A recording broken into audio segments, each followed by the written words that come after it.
లుంగి కట్టుకుని పక్క ఊరోళ్ళలా కనిపిస్తాడు. పొలం గట్ల మీద కూర్చుంటాడు, సైకిల్ మీద తిరుగుతాడు.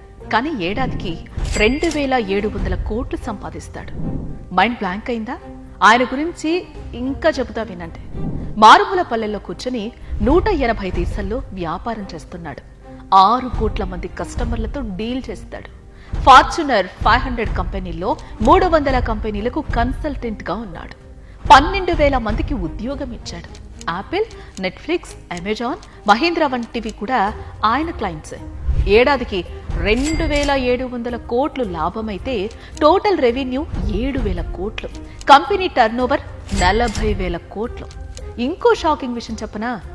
ఒక్క రూపాయి బ్యాంక్ లోన్ తీసుకోకుండా, ఏ ఇన్వెస్టర్ ని పెట్టుకోకుండా సొంత డబ్బుతోనే ఇంత పెద్ద వ్యాపార సామ్రాజ్యాన్ని నిర్మించిన ఏకైక వ్యక్తి ఇవాల్టి యూత్ కి మార్గదర్శి.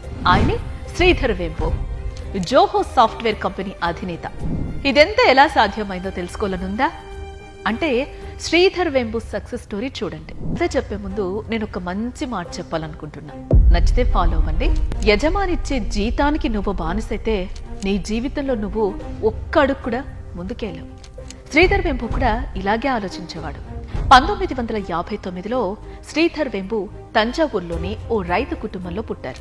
తండ్రి మద్రాస్ కోర్టులో స్టెనోగ్రాఫర్. చిన్నప్పటి నుంచి శ్రీధర్ జీనియస్. జేఈఈలో 27వ ర్యాంక్ కొట్టి మద్రాస్ ఐఐటిలో చదివాడు. పెద్ద సైంటిస్ట్ కావాలి అనుకున్నాడు. మద్రాస్ ఐఐటి అందుకు సరిపోదనుకుని ప్రిస్టన్ యూనివర్సిటీకి వెళ్లాడు. అక్కడ కూడా శ్రీధర్ కోరిక నెరవేరలేదు. శ్రీధర్ ఎంత జీనియస్ అంటే వేలకు వేలు పెట్టి మనం నేర్చుకుంటున్న C++ని జస్ట్ బుక్స్ చదివి నేర్చుకున్నాడు. ఆయన దాహం తీరలేదు. అప్పటికే మంచి సాఫ్ట్వేర్ కంపెనీలో మంచి ఉద్యోగమే చేస్తున్నాడు. కానీ హ్యాపీగా లేడే. మేధావులు ఎప్పుడూ సాటిస్ఫై కారు. శ్రీధర్ కూడా అంతే. ఇంకా ఏదో చెయ్యాలి అంటూ 1994 వరకు ఇలా ఆలోచనలతోనే సరిపోయింది. జాబ్లు ఎన్ని చేసినా హ్యాపీ లేదనుకున్న టైంలో శ్రీధర్ వెంబు సోదరుడు శేఖర్ వెంబు, కుమార్ వెంబు ఓ నిర్ణయం తీసుకుందాం బ్రో, ఇండియాకి వెళ్ళిపోదాం, అక్కడే ఓ కంపెనీ పెడదాం, మనం బాగుపడటమే కాదు మన వాళ్లకు ఉపాధి కల్పించొచ్చు అని డిసైడ్ అయ్యారు. 1996లో చెన్నైకి వచ్చేశారు. చిన్న షట్టర్ తీసుకుని అడ్వెంటెక్ అనే కంపెనీ పెట్టారు. ఇది సాఫ్ట్వేర్ కాదు, హార్డ్వేర్ కంపెనీ. మిషన్లు తయారు చేసి అమ్మటం మొదలెట్టారు. కానీ వచ్చిన ఆదాయం అంతా మళ్లీ మిషన్ల తయారీకే వెళ్లిపోతుంది. ఇది వర్కౌట్ కాదు, హార్డ్వేర్ ఆపేసి సాఫ్ట్వేర్ స్టార్ట్ చేద్దామని నిర్ణయాన్ని మార్చుకున్నారు. హార్డ్వేర్ కంపెనీగా స్టార్ట్ అయిన అడ్వెంట్ నెట్ సాఫ్ట్వేర్ కంపెనీగా మారింది. మనం నిజాయితీగా పనిచేస్తే ప్రకృతి కూడా మనకు సహకరిస్తుంది. మీరు నమ్ముతారా? ఇక్కడ నమ్మాల్సిందే. ఎందుకంటే అడ్వెంటెక్ కంపెనీ తెలియకుండా తయారు చేసిన ఓ సాఫ్ట్వేర్ అప్పటికే వరల్డ్ ఫేమస్ అయిన HP కంపెనీకి చెక్ పెట్టింది. ఎస్, ఈ ఎగ్జిబిషన్ లో అడ్వెంట్ నెట్ కంపెనీ ప్రొవైడ్ చేసిన సాఫ్ట్వేర్ ని చూసి జపాన్ కు చెందిన కొన్ని కంపెనీలు వరుసగా ఆర్డర్లు ఇచ్చాయి. వీళ్ళకి అర్థం కాలేదు ఎందుకు ఇలా ఆర్డర్స్ వస్తున్నాయని. వీళ్ళు తయారు చేసిన సాఫ్ట్వేర్ ని HP నుంచి కొంటే కోట్లకు కోట్లు ఖర్చు చేయాలి. కానీ అదే సాఫ్ట్వేర్ అడ్వెంట్ నెట్ దగ్గర డెడ్ చీప్ గా దొరికింది. అంతే, అడ్వెంట్ నెట్ కి పెద్ద బ్రేక్ త్రూ దొరికింది. అంతేకాదు, అదే ఓ బిజినెస్ ఐడియాగా కూడా మారింది. మంచి డాక్టర్ సొంతంగా హాస్పిటల్ పెట్టలేడు, కానీ క్లినిక్ నడిపిస్తాడు. మంచి చెఫ్ సొంతంగా హోటల్ పెట్టలేడు, కానీ ఫుడ్ కోర్ట్ నడిపించగలడు. సో చిన్న చిన్న వాళ్ళకి పెద్ద పెద్ద అవసరాలు ఉంటాయి. అంటే HP లాంటి సంస్థలు పెద్ద కంపెనీలకు ఇచ్చే సాఫ్ట్వేర్లను మనం చిన్న చిన్న కంపెనీలకు తయారు చేసి పెడదామనే ఆలోచన వచ్చింది. జపనీస్ కంపెనీలు అడగనే శ్రీధర్ వెంబు ఓకే చెప్పేశారు. అలా చిన్న కంపెనీలకు పనిచేయడం మొదలుపెట్టిన అడ్వెంట్ నెట్ కు 1998లో ఓ బిగ్ కంపెనీ నుంచి బిగ్ ఆర్డర్ వచ్చింది. ఆ ఆర్డర్ తో అడ్వెంట్ నెట్ ఆదాయం $1 మిలియన్ పెరిగింది. ఇది మామూలు విషయమా? 8 కోట్లు. కంపెనీ రెవెన్యూ 1 మిలియన్ నుంచి 2 మిలియన్ వరకు చేరే నాటికి అడ్వెంట్ నెట్ కి ఓ బంపర్ ఆఫర్ వచ్చింది. మీ కంపెనీని $25 మిలియన్ అమ్ముతారా అని. మీరేం ఆలోచిస్తారు? $2 మిలియన్ టర్నోవర్ కూడా లేని కంపెనీకి $25 మిలియన్ ఇస్తానంటే ఏం చేస్తారు? అప్పుడు వాళ్ళ స్టాఫ్ ఎంతో తెలుసా? జస్ట్ 5 మంది మాత్రమే. వాళ్ళు తీసుకున్న నిర్ణయం ఏంటో తెలుసా? నో, ఎవ్వడికి అమ్మేదే లేదని. కానీ ఆఫర్ వాళ్లకు బోర్డ్ ఎంత కాన్ఫిడెన్స్ ని పెంచింది. మనం ఇంకేదో సాధించబోతున్నామనే నమ్మకాన్ని కూడా కలిగించింది. 2000 సంవత్సరం నాటికి అడ్వెంట్ నెట్ టర్నోవర్ $10 మిలియన్ల చేరింది. వాళ్ళ ఉద్యోగుల సంఖ్య 115కు చేరింది. సరిగ్గా ఇదే టైంలో అంటే 2000 సంవత్సరంలో .com సంక్షోభం, సాఫ్ట్వేర్ ఇండస్ట్రీ డమాల్. కానీ అడ్వెంట్నెట్ కి ఏం కాలేదో. సిస్కో, ఇంటెల్, ఒరాకిల్ లాంటి కంపెనీలు వణికిపోయాయి. అంతెందుకు, అడ్వెంట్నెట్ క్లయింట్లో 80% మంది ఎఫెక్ట్ అయ్యారు. కానీ అడ్వెంట్నెట్ ఏం కాలేదు. ఎందుకంటే అడ్వెంట్నెట్ ఇన్వెస్ట్మెంట్ విధానం వేరు. సంపాదించిన డబ్బును బయటకు పంపు చేయకుండా కంపెనీలోనే ఇన్వెస్ట్ చేస్తూ వచ్చారు. దీనివల్ల వీళ్ల చేతుల్లో ఫుల్ గా క్యాష్ మిగిలింది. 6 నెలల నుంచి 12 నెలల వరకు కంపెనీని నడిపించే అంత డబ్బు చేతిలో ఉంది. అందరు ఉద్యోగుల్ని తీసేసినా అడ్వెంట్నెట్ ఒక్క ఉద్యోగం కూడా తీయలేదు. కానీ క్లయింట్ దెబ్బతిన్నాడు కదా, మరి ఆర్డర్స్ లేకపోతే ఉద్యోగులు ఏం చేయాలి? సరిగ్గా ఇదే టైంలో శ్రీధర్ ఓ గొప్ప నిర్ణయం తీసుకున్నాడు. Research and development. ఖాళీ ఉన్న ఉద్యోగుల బుర్రకు పదును పెట్టాడు. మార్కెట్లో ట్రెండింగ్ ఐటమ్ను కనిపెట్టడం స్టార్ట్ చేశాడు. ఆ రీసెర్చ్ లో పుట్టుకొచ్చిందే manage engine.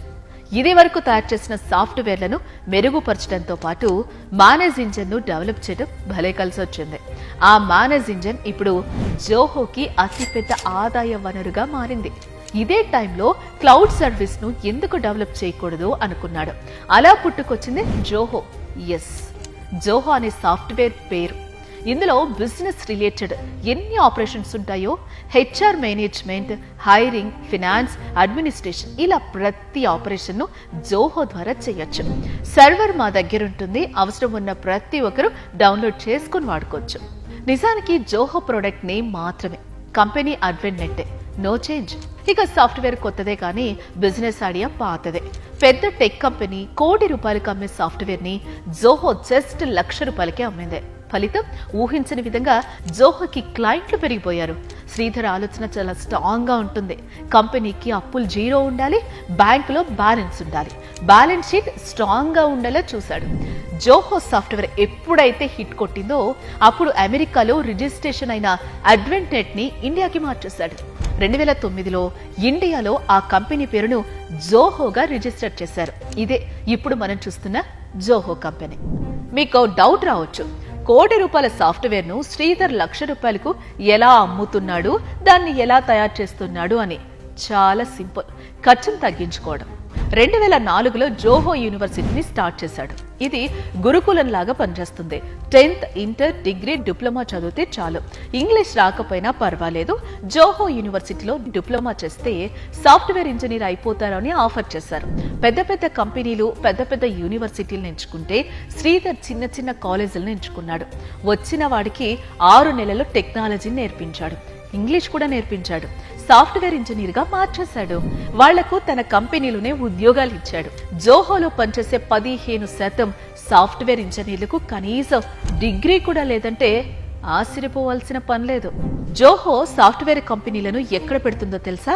Chennai tech park లోనో, హైదరాబాద్ హైటెక్ సిటీలోనో కాదు. ఏ గ్రామంలో ఎక్కువ మంది ఉద్యోగులు దొరుకుతారో ఆ గ్రామంలోనే సాఫ్ట్వేర్ కంపెనీని ఓపెన్ చేస్తారు. జోహోకి అతిపెద్ద ఆఫీసులు ఎక్కడున్నాయో తెలుసా? తమిళనాడులోని తన్కాశీలో, ఆంధ్రప్రదేశ్లోని రేణిగుంటలో ఉంది. ఒక్కో ప్లేస్ లో 500 మంది కంటే ఎక్కువ మంది పనిచేస్తున్నారు. శ్రీధర్ వేంపు ఆశ ఏంటో తెలుసా? గ్రామాల్లోనే సాఫ్ట్వేర్ కంపెనీలు పెంచాలి. కనీసం ఒక్కో కంపెనీలో 5,000కు పైగా ఉద్యోగులు పనిచేయాలని. ఎందుకంటే శ్రీధర్ వేంపు ఇవాల్టికి కూడా గ్రామంలోనే ఉంటాడు. లుంగి కట్టుకుని తిరుగుతాడు, సైకిల్ మీదనే వెళ్తాడు. బెంచ్ కార్లు, ఆడి కార్లు ఉన్నాయి. ఆయన పెద్దగా పట్టించుకోడు. అంటే శ్రీధర్ నుంచి మనం నేర్చుకోవాల్సిందేంటో తెలుసా? నీ బిజినెస్ ఐడియాకు బలం ఉంటే నువ్వు ఎక్కడి నుంచైనా దాన్ని స్టార్ట్ చేయొచ్చు, ఏడ కూర్చోనైనా నడిపించవచ్చు. అమెరికాలో అమ్మే సాఫ్ట్వేర్లను హైటెక్ సిటీలోనో, టెక్ పార్క్లోనో తయారు చేయాలా? పట్టణాల్లో ఉద్యోగుల్ని తీసుకుంటే వాడి లివింగ్ కాస్ట్ పెరుగుతుంది, వాడికి జీతం ఎక్కువ ఇవ్వాల్సి ఉంటుంది. అదే గ్రామాల్లో కంపెనీ పెడితే తక్కువ జీతంలో ఎక్కువ తెలివైన ఉద్యోగి దొరుకుతాడు, సంతోషంగానూ ఉంటాడు, ఎక్కువ ప్రొడక్టివిటీ ఇస్తాడు. అంతేకాదు, నువ్వు తయారు చేసే ప్రొడక్ట్ కొందరు వ్యక్తులకే పనికొస్తే వేస్ట్, అందరికీ పనికొచ్చేలా ఉండాలి. జోహో అలా పుట్టిందే కదా, అలా ఆలోచించాడు. కాబట్టే ఇవాళ ఏడాదికి 2,700 కోట్ల ఆదాయం సంపాదిస్తున్నాడు, 7,000 కోట్ల వ్యాపారం చేస్తున్నాడు. కంపెనీ విలువను 40,000 కోట్లకు పెంచాడు. మరి మీరేమంటారు? శ్రీధర్ వేంపు నుంచి మీరు నేర్చుకున్న మంచి పాయింట్స్ ఏంటి? ఈ వీడియో కింద కామెంట్ చేయండి.